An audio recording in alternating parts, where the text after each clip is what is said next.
তো গাইস সবার আগে এই টিকটক ভিডিওটা দেখো, তারপরে এই ভিডিওর ফানি কমেন্টস পড়বো। Let's go. কি নাম আপনার? নওশিন কোথায় আছেন এখন? আয়া সিদিকে কি হদে মেরিটা মিউজিয়াম হদে বেত আচ্ছা, কি জন্য আসছেন এখানে? বুঝতাম কাকে নিয়ে? বান্ধবী আলার লই আচ্ছা, বড় হয়ে কি হওয়ার ইচ্ছে আছে? আর বড় হইতো না, বহুত বড় হয়ে গেই। আচ্ছা, চোখের মধ্যে কি দিচ্ছে? সুকুত কিছু না দেখ আচ্ছা, আপনি কাকে ভালোবাসেন? আর জামারে জামাই ছাড়া আর কাউকে ভালোবাসেন না? আর মাইয়ে আপনার মেয়েকে? তা টুটে কি দিচ্ছেন? তোর কিছু না দেখ আসলে কিছু জানেন না? এলে দে আচ্ছা, বড় হয়ে তো আপনি কিছু প্রাকৃতিক গাইস প্রাকৃতিক টুট গুলো একটু জম দিয়ে দেখাই দেন। আচ্ছা, এখানে আসার আগে কি খাওয়া হয়েছে আপনার? পাঠাই দে আসলে অয় আচ্ছা, এখানে এতগুলা ছেলের মধ্যে জাস্ট বাই হোক কিংবা আপনার বন্ধু বান্ধব হোক, কাকে বেশি পছন্দ?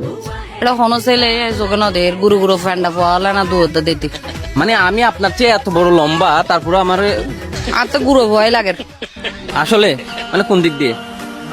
আর ছোট ভাইয়ের বয়স বুঝে আচ্ছা, লাস্ট একটা প্রশ্ন করি, সেটা হচ্ছে আমি বয়ফ্রেন্ড হিসাবে পারফেক্ট নাকি জামাই হিসাবে? হনো হিসেবে পারফেক্ট না, সুইলে হিসেবে পারফেক্ট। तो चलिए शुरू करते हैं। চইলা মানে কিয়া কানা বোঝাই ক না তোমার কথাগুলো সারা আছে।